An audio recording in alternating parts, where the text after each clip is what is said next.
नमस्कार दोस्तों, रंग दे बसंती में आपका एक बार फिर स्वागत है। मैं हूं राजीव चौधरी। दोस्तों, आज रंग दे बसंती के मंच पर हमारे साथ मौजूद है सनातन संस्कृति के एक ऐसे सिपाही जिनके कुछ लोग भले ही आलोचक हो, लेकिन उससे कहीं ज़्यादा लोग उनका आदर और उनसे प्यार करते हैं। आप यूट्यूब पर अक्सर उनके वीडियो देखते हैं। अभी हाल ही में उनके एक हुंकार पर व्यासपीठ के कथावाचकों में हलचल मच गई।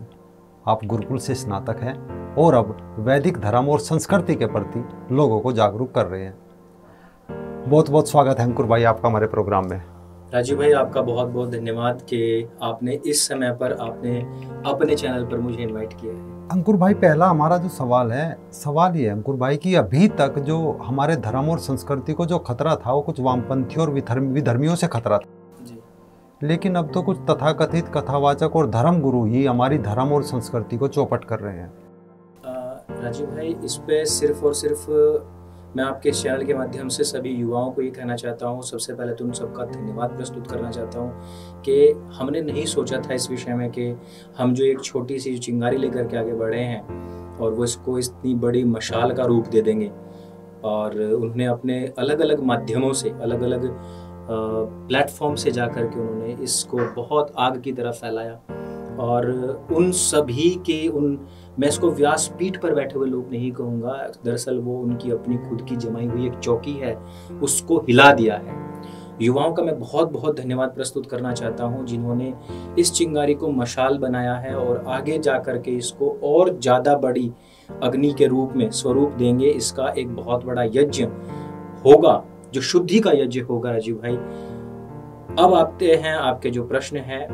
आपने कथावाचक जो शब्द कहा है, इस विषय में एक शंकराचार्य जी हैं, उन्होंने कहा है कि कथावाचक और धर्मगुरु में एक बहुत बड़ा फर्क है जो कि हमें समझना चाहिए, जिसको कि हम नहीं समझ रहे हैं। प्रॉब्लम ये हो गई है कि जो भी दो चार बातें कह देता है व्हाट्सएप यूनिवर्सिटी से पढ़ करके या फिर इधर उधर से ले करके, उसको हम धर्मगुरु मान लेते हैं। धर्मगुरु और कथावाचक में बहुत बड़ा फर्क है। कथावाचक स्वयं को, अपने आप को व्यासपीठ पर बैठा करके व्यास जी से ऊंचा समझने लग गए हैं। अगर मैं गलत नहीं हूं तो आपकी जन्मस्थली से भी शुक्रताल बहुत ज्यादा दूर नहीं होगा। और सबसे पहले जो भागवत जो शुरुआत हुई थी वो वहीं से हुई थी। ये पूरा जो क्षेत्र है, ऐसा तो नहीं कहीं कि जब सुखदेव जी महाराज और वे महाराज परीक्षित को कथा सुना रहे हो उस टाइम पर अजान होगी हो कहीं पर, और उसने सुखदेव जी महाराज ने कहा हो कि अभी रुक जाओ भाई, अजान हो रही है, अजान के बाद हम झुक कर लघु प्रणाम करना चाहिए, इसके बाद उनको फिर हम आगे कथा करनी चाहिए। क्या ऐसा तो नहीं? तो जब ये कथा ऐसा होगा तो राजू भाई फिर ऐसा भी होगा कि उन्होंने ठुमके भी लगाए होंगे। ऐसा हुआ होगा तो फिर उन्होंने अल्लाह अल्लाह के भजन भी चलवाए होंगे, है ना।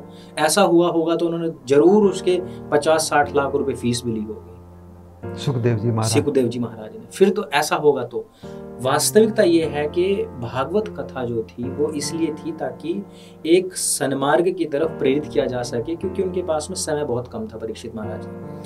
तो वो कह रहे थे कि बहुत कम समय है और मुझे मोक्ष मार्ग के लिए प्रेरित करें, क्योंकि गलती से मेरे से एक पाप हो गया है और मुझे उसके बदले एक श्राप मिला है। तो अब वे जाते हैं सुखदेव जी महाराज के पास में, उनको सजेस्ट किया जाता है उनके मंत्रियों के द्वारा, और वहां जाते हैं और वो एक बहुत जो एक मोक्ष मार्ग के लिए रास्ता बताते हैं। क्या हम मलेच्छों की उनकी जो मान्यताएं हैं उनका पूजन करके देव स्थान को प्राप्त कर सकते हैं? क्या हम मलेच्छों की मान्यताओं को सर माथे रख करके क्या मोक्ष मार्ग को प्रशस्त कर सकते हैं? क्या ऐसा तो हो ही नहीं सकता है। जिस कल्ट की शुरुआत ही सनातन वैदिक धर्म को नष्ट करने के लिए, उसको समाप्त करने के लिए की गई हो, उसकी स्थापना के और उसके जो रिचुअल्स हैं वो सारे के सारे ही हमसे उल्टे हों, वो सारे के सारे ही हमसे विपरीत हों, ऐसी मान्यताओं के सामने नतमस्तक होकर के क्या हम अपने मोक्ष मार्ग को प्रशस्त कर सकते हैं? क्या? तो यह बहुत ही मूलभूत सवाल था जिसको कि हमने उठाया है। और इस वहम को सभी युवा, हमारी माता बहनें जो कि इनकी कथाओं में जाते हैं, इस वहम को अपने मन मस्तिष्क से पूरी तरीके से धो करके साफ कर दें कि एक कथावाचक कोई धर्मगुरु होता है।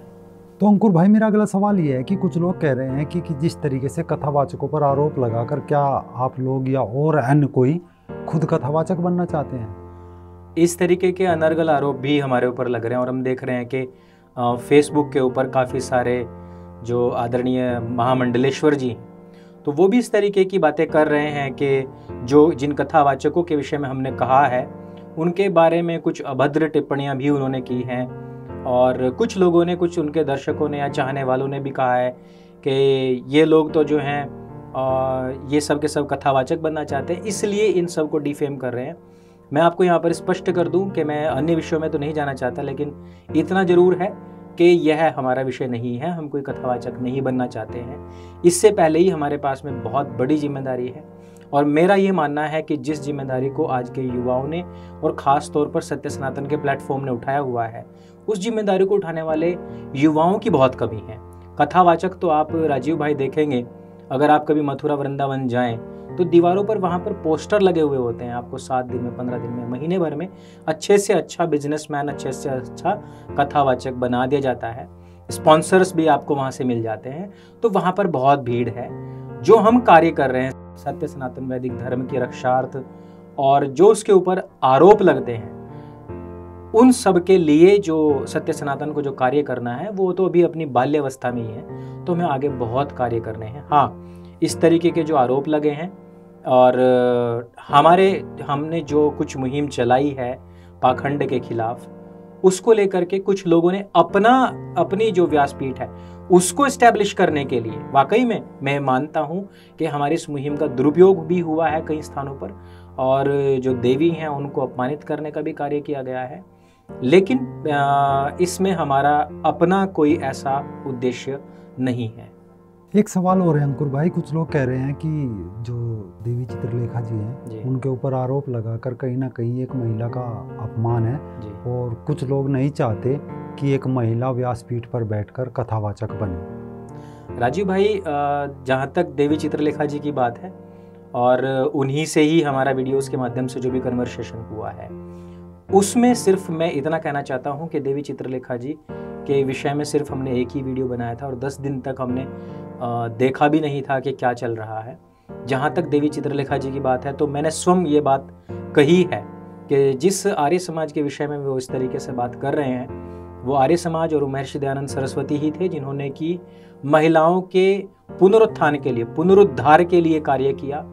और इवन जो ये व्यासपीठ की जो परंपरा है, उन्हीं के ही काफ़ी सारे महामंडलेश्वरों ने कहा है कि महिलाओं को तो व्यासपीठ पर बैठना ही नहीं चाहिए।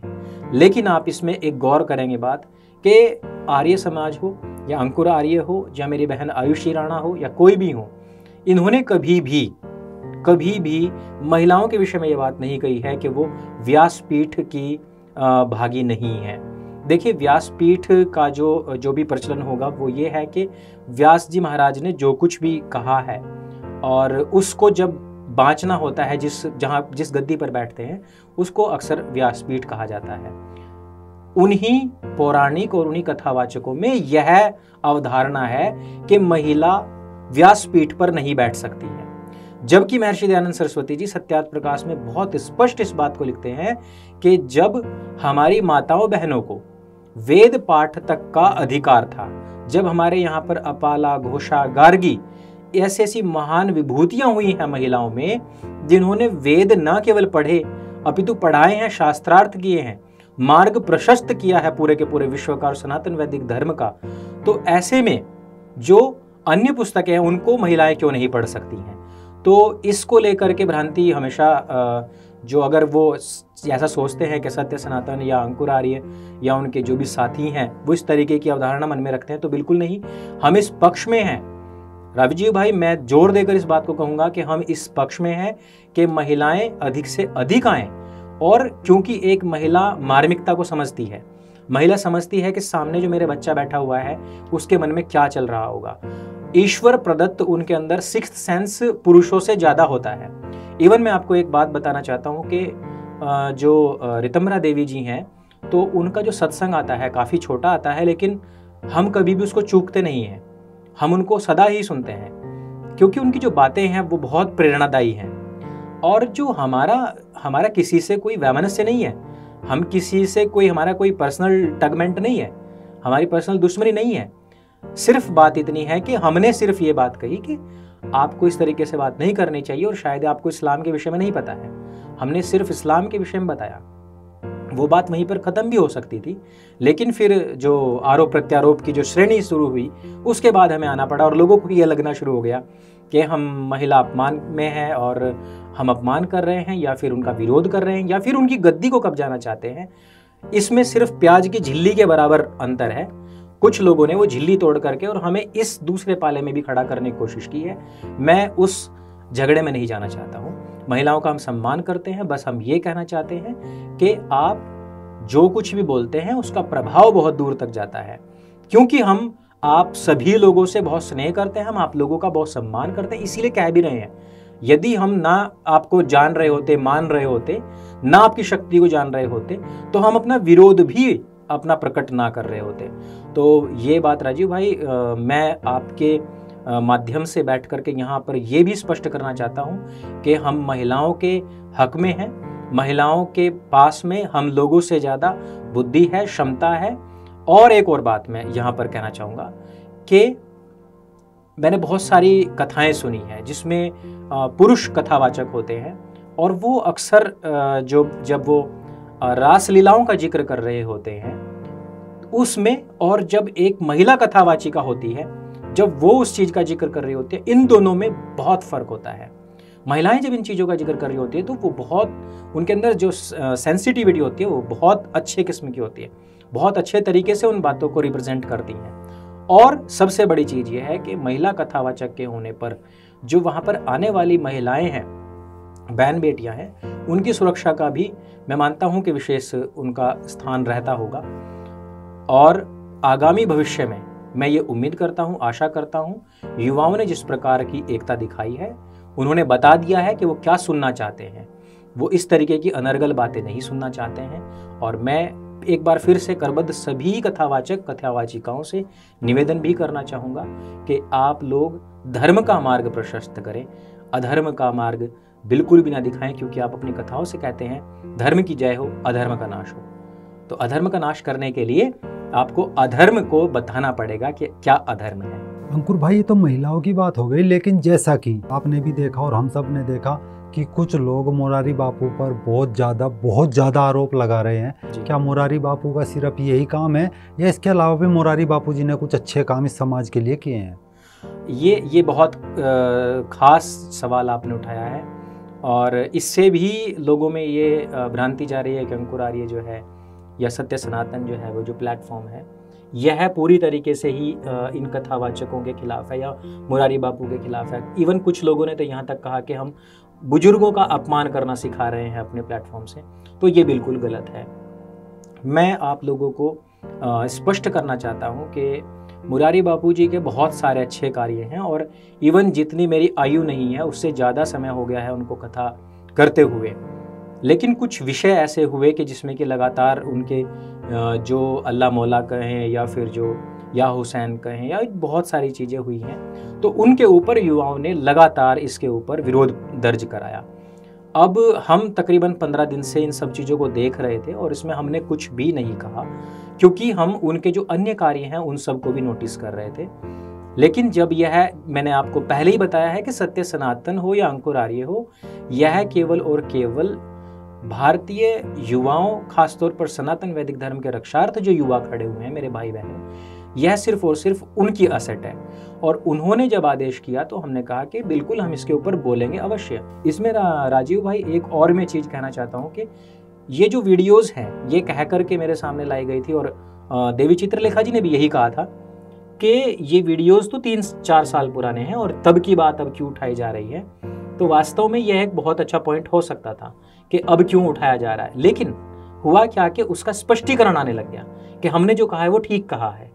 वास्तव में अगर कोई चीज़ें 3-4 साल पहले कही गई हैं तो उनको अब उठाया जाना और अब उनकी क्या विचारधारा है उसमें फ़र्क हो सकता है, लेकिन आप स्पष्टीकरण लगातार दे रहे हैं तो यह गलत संदेश देता है युवाओं में भी और पूरे देश समाज में भी, आपके धर्म में भी, कि अगर आपने 3-4 साल पहले ये बात कही है तो आप उसके लिए अब स्टैंड ना लें कम से कम। या तो ये एक उस बात पर आप स्टैंड लें कि हमने 3-4 साल पहले कही थी लेकिन अब मेरा वैसा विश्वास नहीं है, या फिर आप ये कहें कि मैंने इस पर मैं अभी भी अटल हूं। तो यही बात तब भी आई कि ये कथावाचक 3-4 साल पहले इसलिए कह रहे थे क्योंकि उस समय पर हमें श्री राम मंदिर के लिए फैसला कराना था। तो हमने भी देख लिया है। देखिए, बिल्कुल वो कोशिश बहुत अच्छी थी अगर उन्होंने कोशिश की है और उनको लगा कि इससे कुछ परिणाम निकलेंगे। लेकिन मैं यही कहना चाहता हूँ सत्य सनातन के मंच से, और राजीव भाई जहाँ पर हैं, मैं यही कहना चाहता हूँ कि उसका रिजल्ट कुछ नहीं निकला।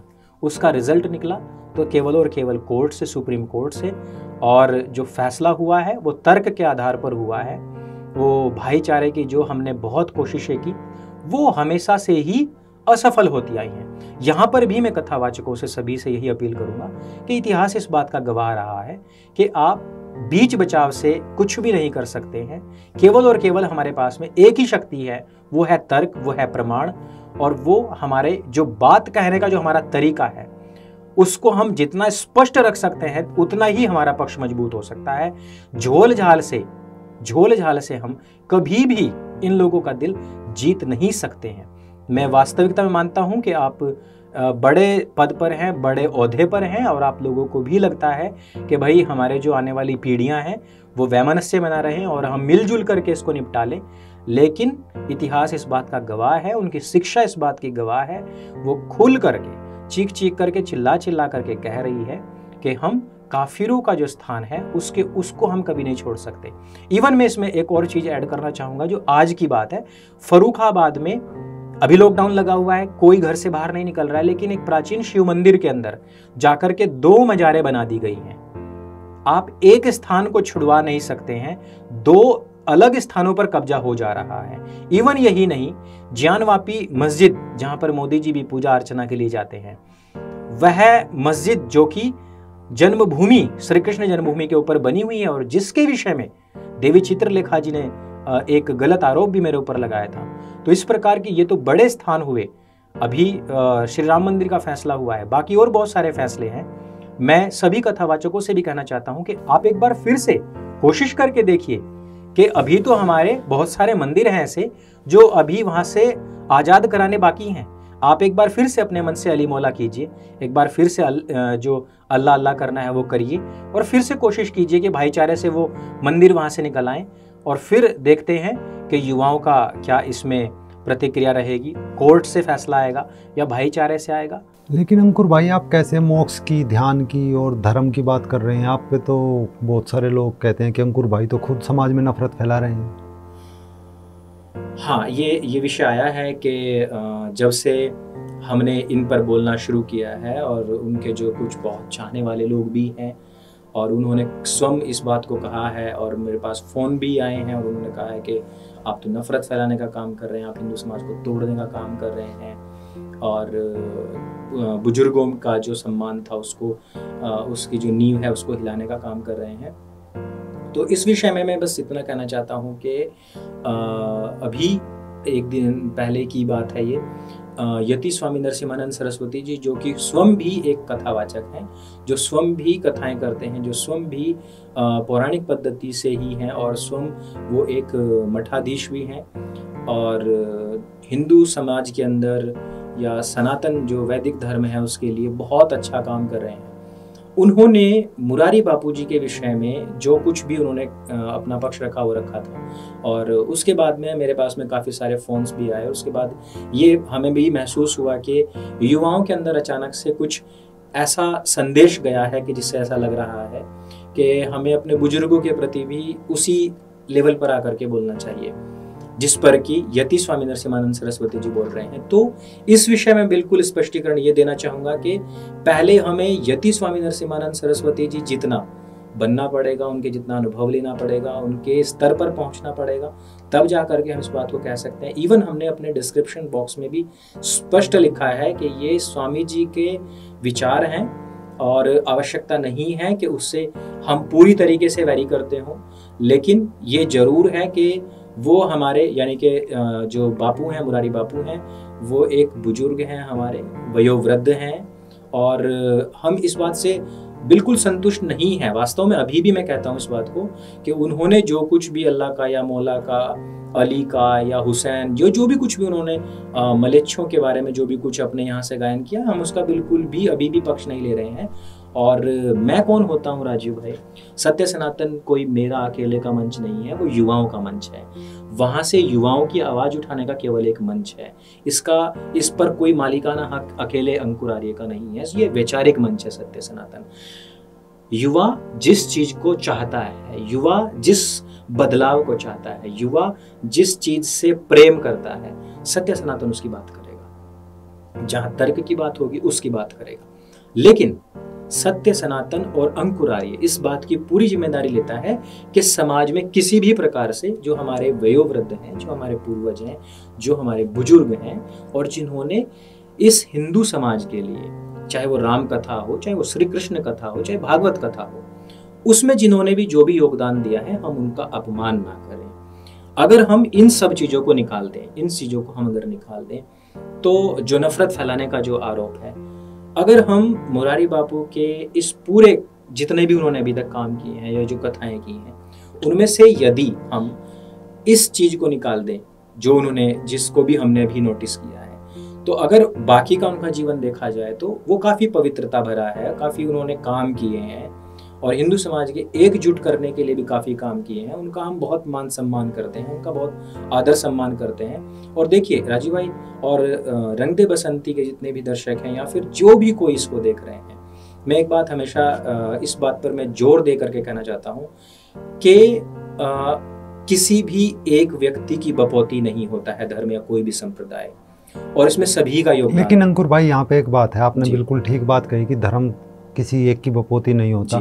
लेकिन आप जैसा आर्य समाज से जुड़े हुए, आर्य समाज तो भगवान को नहीं मानता, आर्य समाजी लोग तो कथाओं को नहीं मानते, आर्य समाजी लोग तो भगवत गीता को नहीं मानते। तो ऐसा भी तो कहा जा रहा है कि आर्य समाजी तो मानते नहीं और ये आर्य समाज से है। हाँ, इसके विषय में मैंने बहुत पहले बताया था कि व्यक्ति के नाम के बाद में आर्य लगा हो और वो आर्य समाज की सदस्यता लेकर के ही बैठा हुआ हो, ऐसा जरूरी नहीं है। उत्तराखंड में आप आज भी देखेंगे कि जो एससी समाज है उसमें अभी भी वो अपने नाम के पीछे आर्य लगाते हैं और वो पूरी तरीके से जो आर्य इन्वेजन थ्योरी है उसका बहुत विरोध करते हैं। और वो जो उनका नैरेटिव बना हुआ है, एक जो अम्बेडकर के नाम पर जो सेनाएं बनाई गई हैं और जो पेरियार की विचारधारा पर चलने वाले लोग हैं, वो नाम के पीछे आर्य लगाते हैं, लेकिन पेरियार की विचारधारा पर चलते हुए वो सनातन समाज को गाली भी देते हैं। तो ऐसा जरूरी नहीं है। और दूसरी बात आपने कही है, मैं महर्षि दयानंद सरस्वती जी का बहुत सम्मान करता हूँ। मैं उन्हीं की शिक्षा प्रणाली के गुरुकुल में पढ़ा हुआ हूँ और मेरे सभी आचार्य उसी शिक्षा प्रणाली के हैं। मैं आर्य समाज कोई मजहब नहीं है, ये बात कई बार कह चुका हूँ। ये समाज सुधारक संस्था है और ऐसा नहीं है कि वो सबका अपमान करते फिरते हो। उन्होंने सिर्फ और सिर्फ सुधार की बात की है। वो सिर्फ ये कहते हैं कि जो आप उसमें नग्नता, जो आप उसमें डिस्को डांस करते हैं, जो आप उसमें अल्लाह का नाम उच्चारण करते हैं, वो ना करें। आप कभी भी मुझे बताइए कि आर्य समाज ने या आर्य समाज से जुड़े हुए किसी भी व्यक्ति ने सुखदेव जी महाराज के द्वारा जो उपदेश दिया गया, जो वास्तविक उपदेश था, यदि उसका विरोध किया हो तो आप मुझे बताइए।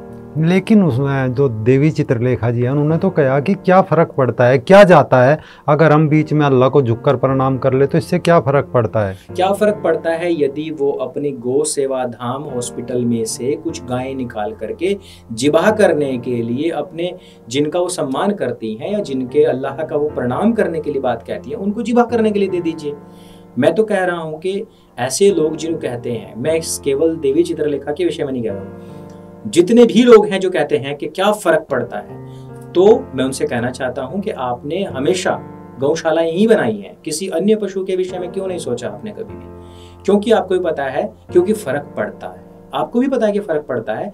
लेकिन क्या है कि व्हाट्सएप पर एक मैसेज आता है तो कुछ देवी जी हैं, कुछ बापू जी हैं, वो उसको पढ़ना शुरू कर देते हैं। तो मैं आपसे अपील करना चाहता हूँ कि अभी एक बहुत शुभ समय चल रहा है उन लोगों के लिए, और ऐसे समय में चोरी करके भी उनको ये जो गौ माता है इसका वध करते हैं, वो कई बार उसको हत्या करते हैं, कई बार उसको जिबाह करते हैं, कुर्बानी देते हैं। तो आप अपनी गौशाला से दे दीजिए, तो क्या फ़र्क पड़ता है। मैं अन्य विषयों पर नहीं जाऊंगा कि कब कब क्या क्या फ़र्क पड़ा है, क्योंकि मुझे लगता है इन कथावाचकों का इतिहास और भूगोल का जो ज्ञान है, जो नॉलेज है, वो बहुत कम है। लेकिन अभी जो समसामयिक है, मैं तो कह सकता हूँ कि गाय दे दीजिए आप उनको। अंकुर भाई, कहीं ऐसा तो नहीं जब महर्षि वेदव्यास जी ने भगवत गीता को लिखा जी, उस टाइम पे कहीं ऐसा तो नहीं उन्होंने भी उसमें लिख दिया हो कि भाई ऐसा हो कि जब कोई बात आए, अगर ऐसी कोई बात आए, अजान हो या नमाज हो, तो उस टाइम पे झुक के अल्लाह को प्रणाम कर लेना चाहिए, कहीं ऐसा हो तब ये लोग ऐसा कह रहे हैं? देखिए, सबसे पहले तो हमें ये समझना पड़ेगा कि इस्लाम सिर्फ 1400 साल पहले आया है, और इस्लाम से पहले का जो अल्लाह है और इस्लाम के बाद का जो अल्लाह है, इनमें बहुत फ़र्क है। इस्लाम के पहले के अल्लाह में और इस्लाम के बाद के अल्लाह में भी फ़र्क है। उसके पहले की विचारधारा में और बाद की विचारधारा में बहुत फ़र्क है। उससे पहले के जो लोग थे वो पेगन्स थे, और यहाँ पे जो लोग हैं, जो भारत में रहने वाले लोग हैं, अभी आपने देखा होगा कि श्री राम मंदिर का जो जमीन थी वहाँ पर जो खुदाई हुई है, वहाँ पर कितनी सारे और अवशेष निकले हैं, कुछ पिलर्स निकले हैं, कुछ आकृतियाँ निकली हैं। वही आकृतियाँ होती हैं जो इतिहास में कहीं पर जो हमारे वास्तुकला के जो भवन थे वो ध्वस्त हुए हों, गिरे हों, और उनसे फ्यूचर में उनकी आने वाली पीढ़ियों को उसके विषय में पता लगता है। मोहम्मद ने इन सब को अपने हाथों से ध्वस्त किया था। और जिस समय की हम और आप बात कर रहे हैं कि महर्षि वेद व्यास ने जब गीता को रचा, तो उस समय पर इस विषय में कुछ लिखा गया हो, तो उस समय पर तो देखिए पूरी धरती के ऊपर ही सनातन वैदिक धर्म था, उसके अलावा कुछ था ही नहीं। जिन लोगों को पेगन्स से, जिन लोगों को सनातन वैदिक धर्म से इतनी नफरत हो, उनके विषय में तो छोड़िए, अगर उनके आने के विषय में भी कि इस तरीके की बुरी शक्तियां आ सकती हैं, तो उनको नष्ट करने के लिए तो महर्षि वेद व्यास लिख सकते हैं उपदेश, लेकिन उनके आगे नतमस्तक होने के विषय में लिखा जाए तो ऐसा नहीं हो सकता है। मैं मानता हूं कि अगर अभी तो समय है कि ये गलती मुझे लगता है कि सुधर जाएगी, जल्दी ही सुधर जाएगी, लेकिन अगर इसका रिपीटेशन होता है तो मुझे लगता है कि युवा अब आगे भविष्य में इसको बर्दाश्त नहीं करेंगे, और इस तरीके के जितने भी कथावाचक होंगे ये धर्मद्रोही के रूप में ही फेमस हो सकते हैं, कोई धर्म योद्धा अथवा धर्मगुरु के रूप में नहीं। तो आपने एक वीडियो में कहा कि ये कथा जिहाद, हाँ जी, इसका पूरा मैटर क्या है कथा जिहाद का? कथा जिहाद के पीछे जो हमने पूरी रिसर्च की है और जो हमने एक थ्योरी दी है वो ये है, इसमें जो हमने कथा जिहाद कहा है, इसमें स्पष्ट रूप है कि इसमें कहीं ना कहीं इस्लाम का हाथ है इसके पीछे। मैं सिर्फ इनसे यह पूछना चाहता हूँ कि आप चाहे सऊदी अरब में करें, यूएई में करें, पाकिस्तान में करें, भारत में करें, कहीं भी करें, मैंने सुना है कि इन कथावाचकों के जो कथाएं होती हैं इसमें कुछ मुस्लिम भी आते हैं, लेकिन मैं पूछना चाहता हूं कि आपने उनका सनातन वैदिक धर्म में जो शुद्धि करानी थी वो कराई क्या? नहीं कराई है। इसके विपरीत एक बड़ा काम हुआ है, वो ये हुआ है कि आपकी कथाओं में आने वाले जो बच्चे हैं, मतलब खास तौर पर लड़कियां हैं और लड़के भी हैं, वो जरूर इस्लाम में कन्वर्ट हो गए हैं इससे। उसके पीछे का रीजन ये है कि जब ये कथावाचक अपने यहाँ से बोल रहे होते हैं कि क्या फर्क पड़ता है, क्या फर्क पड़ता है, ये जो वर्ड है ये किसी लड़की के दिल में बैठ जाता है। वो लड़की जिसको पता है कि उसका प्रेमी या उसको चाहने वाला या जिसको वो पसंद करती है वो मुस्लिम है, लेकिन अभी तक उसके दिमाग में ये आ रहा था कि ये लोग जो हैं वो हमारे धर्म के लिए घातक हैं, पातक हैं। ऐसे समय में यदि वो थोड़ा सा पीछे हट भी रही हो और ऐसे समय में कोई देवी जी या कोई तथाकथित बापू कह देता है कि कोई फर्क नहीं पड़ता है, तो ऐसे समय में वो उस दहलीज को लांघ जाती है और वो दहलीज को लांघ करके उस क्षेत्र में चली जाती है। जबकि लव जिहाद के लिए जो ट्रेनिंग होती है उसके विषय में शायद या तो इनको नहीं पता होता है या फिर इतना ज्यादा पता होता है कि उसको ध्यान में रखते हुए ही अपनी कथाओं में इस लव जिहाद के सापेक्ष एक कथा जिहाद करते हैं। इसलिए हमने कहा है कि ये कथा जिहाद है। आपने जो कथा जिहाद और जो एक तथाकथित जो कथावाचक है, इनका ऊपर जो आपने पोल खोली और जो आपने अभियान चला, इसमें आपको युवाओं का भी साथ पूरा मिल रहा है हर उस पर। तो रंग दे बसंती में आने के लिए एक तो पहले आपका बहुत बहुत धन्यवाद, आपने अपना टाइम निकाला। और दूसरा मैं एक छोटा सा अनुरोध करूंगा आपसे कि हमारे दर्शकों के लिए भी आप कुछ कहें। रंग दे बसंती को मैं खुद देखता हूँ और राजीव भाई से तो बहुत पहले से, मतलब रंग दे बसंती या सत्य सनातन से भी काफ़ी पहले से हमारा बहुत आत्मीय संबंध है। बहुत अच्छे मित्र हैं राजीव भाई, और मुझे उनकी स्लैंग बहुत अच्छी लगती है और जब वो पुट डालते हैं और जो तथ्यों के साथ में वो बातें रखते हैं मुझे बहुत अच्छा लगता है। और आप सब भी सत्य सनातन है उसके साथ ही साथ रंग दे बसंती को भी उतना ही प्यार दें, क्योंकि यह जो शक्ति है, मुझे ऐसा लगता है कि ये जो युवाओं की शक्ति है इसका संगठित होने का समय है। और ये अभी चिंगारी से एक मशाल बनी है, इससे हजारों लाखों मसाल अभी बननी है। इससे एक शुद्धि का हवन होना है, जिसमें तप करके कुछ ऐसे युवा बाहर आएंगे, कुछ ऐसे कथावाचक भी बाहर आएंगे, कुछ ऐसे धर्मगुरु भी निकल करके आएंगे, कुछ नेतृत्व करने वाले लोग भी आएंगे, जो कि इस देश को, इस धर्म को आगे दशा जो उसकी है वो निर्धारित करेंगे और उसकी एक अलग और नई दिशा देंगे, जो सत्य सनातन वैदिक धर्म की पुनर्स्थापना में बहुत बड़ा योगदान अपना देंगे। तो बहुत बहुत धन्यवाद अंकुर भाई। आपका भी बहुत बहुत धन्यवाद।